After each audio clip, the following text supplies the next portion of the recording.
Hey guys, this is going to be a sort of an impromptu video. I didn't expect to make a video today, but I think it's important. I came from China, a city called Ningbo, about a week ago, and now I'm in Chicago in self-quarantine. We left Ningbo in a time where it was dwindling the opportunities to get out of China, and so we took it, and we are now a week into our sort of self-quarantine. Today there was fresh snow on the ground, and the sun is shining. I'm a pretty glasses half full kind of guy, you know. I think if you look at my videos, you can see they're always pretty glasses half full. And as a matter of fact, I've been getting a lot of interesting comments. So I've already gone down that road. Some negative, some positive, a lot of positive. But one of them I was reading the other day was talking about how can you be talking about the doctor, Li Wenliang, the guy that died. He was the one that reported the virus in the first place. And they were saying, how can you be so gleeful? Because I was playing with my daughter at the time, and I was kind of discussing, that's kind of is, even on serious topics, I'm playing with my daughter, and my daughter is here, and she's in the middle of this whole thing too, and she's innocent. We were even getting heated, and she was getting emotional too. And I was trying to keep the energy light, even though it was such a dark topic. Just know, I'm not trying to make light of the situation. Maybe I wasn't 100% understanding of it or taking it all in. I'm kind of been riding this wave of like this emotional roller coaster, getting my family out and trying to make sure that they're happy and safe. And as long as they're happy, I'm happy. But I was detached from the situation that's going on in a place that I've spent almost a quarter of my life I've spent in China. I've lived in China for the majority of 10 years. I have a real bond with China, with Chinese people, good people. A lot of people were asking me about how many people have died, body counts, infected rates, and all these types of things. And I tended to steer away from those comments because I don't necessarily know. I know that the numbers that we're getting out of China are probably not true, but I can't make any comments on accuracy, and I'm not going to just blatantly throw out figures. Annie, my wife, has been holding it together, and today has been a great day in Chicago. The sun is shining, the air is crisp yet sort of warming from the sun, and the snow that fell the other day is sort of becoming packable, and so the back porch on our apartment was suitable for making little snowmen. And Eva was having fun out there, my daughter. It's very easy to distance yourself from tragedy, distance yourself from pain. We were able to get out of China fairly easily. My passport, plane ticket, an Airbnb that we can stay in for 14 days, and a rental car to take us from the airport, and all these things. We can self-contain our life so that we don't needlessly potentially infect somebody else if we do have the virus, which I'm very confident that we don't, but we'll know for sure in another week.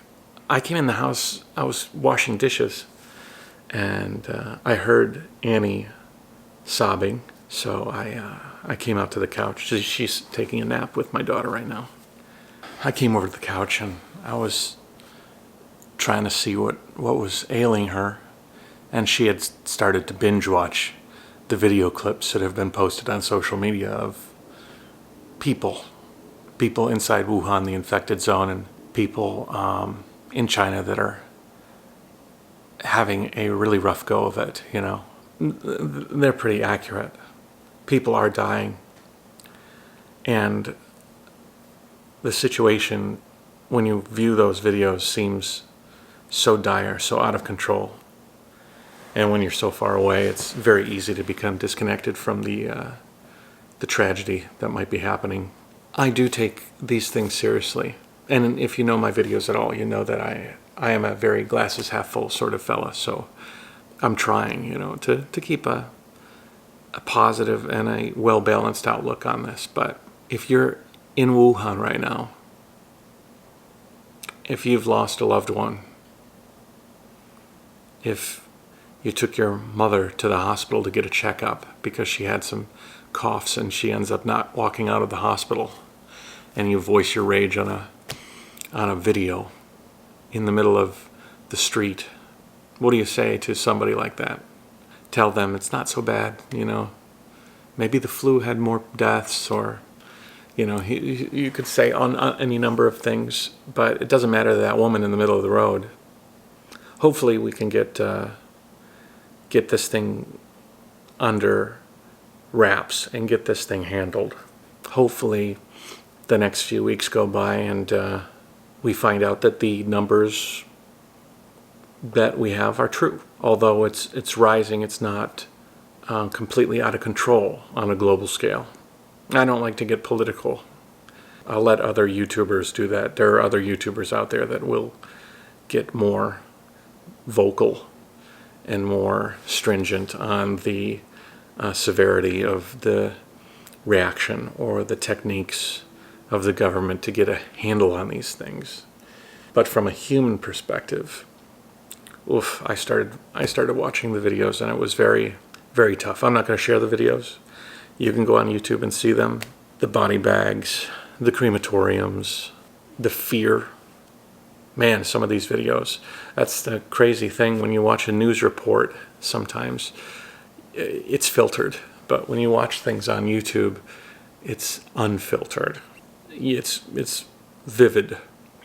I don't know what I'm trying to say here. I'm just trying to kind of go through and let you know that although my videos are lighthearted, I'm showing you the perspective of us. We were able to get out of China. We are quarantining ourselves here. Our daughter is super cute, lovely, and happy and healthy, and will continue to be. But there's other people out there who might be quantifiably the same. Husband, wife, daughter. And they're going through some serious grief-stricken moments. Maybe I'm doing this video so that you don't get a false sense of the fact that I'm sugarcoating anything. I'm not. I'm aware. Today I'm even more aware. We're always walking down a road becoming wiser through experiences and through exposure to facts and news and moments. I refer to a human being as being a soup. And as we meet people, as we have experiences, as we take in information, it's like adding spice to the soup. So our flavor becomes more rich. Our understanding becomes greater. I still think that we shouldn't be panicking. We should be careful with the steps we take.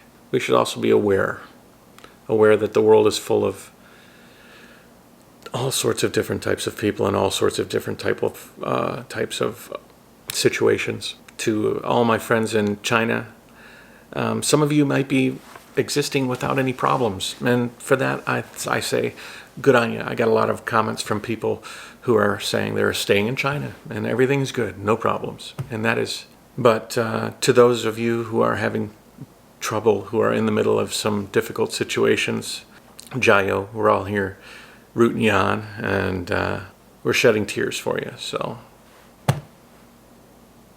whatever that amounts to. Anyways, all right. I have a few friends that have been curious and interested in sharing their stories. They're in China, and I'm trying to decide how to share their story, whether it's like a Skype interview or they pre-record some videos and I splice them in. I'm considering how to do that. I'd like them to share their perspective. Also, that TenCent video I made, I talked about TenCent yesterday. I'm really sorry about that. One of the things that I do try really hard not to do is share anything that is blatantly wrong. That TenCent app that I shared with the death numbers that were skewed, and everybody was thinking that it was some sort of a conspiracy. Well, it wasn't even a conspiracy. It was simply somebody making something on Photoshop and tweaking the words and the numbers. I fell for it. A bunch of people had called me and told me that this thing was happening and maybe these are the real numbers. And so I looked into it roughly, and I found out the base, the actual initial reaction was that they were thinking that the CCP, the government, was fudging the numbers, and that we were actually getting an insight into the real numbers of deaths. But it turns out that it was actually some sort of a Photoshop job, and it wasn't even anything that had any validity. I shared that with you guys. I shared my opinion of that. My opinion of that still stands. The Chinese government wouldn't give TenCent the actual numbers if they were trying to hide anything. They wouldn't just give TenCent the numbers in order to fudge. Turns out that they never fudged the numbers because it was fake from the very beginning. The actual screenshot of these numbers was fake. So I apologize for that. I'm going to be the first one to call myself out on some sort of misrepresentation. So I'm sorry about that. We've got more than enough content to talk about that has more validity behind it. And so I will continue to share. Most of my videos will not be this dour, but I thought it was important for me to actually kind of give you my honest feelings at this moment, because I think they're important. And I think that we need to kind of join hands and get through this together. And we will, But whether we get through it or not, people have died. And people will continue to die. And people in China are under lockdown and are scared as we speak, as you watch this video right now, as long as you're watching it fairly recently. I'm sitting in this comfortable house. Sun is shining in Chicago. My daughter's happy and sleeping. Everybody's good. And sometimes that can make you forget. But on the other hand, it's not good to dwell on it all the time. But it is sometimes good to have a gut check. And that's what I had today. So anyways, take it easy, guys. I don't know. This was more or less just me throwing up emotion on you guys. But thanks. I'll catch you later.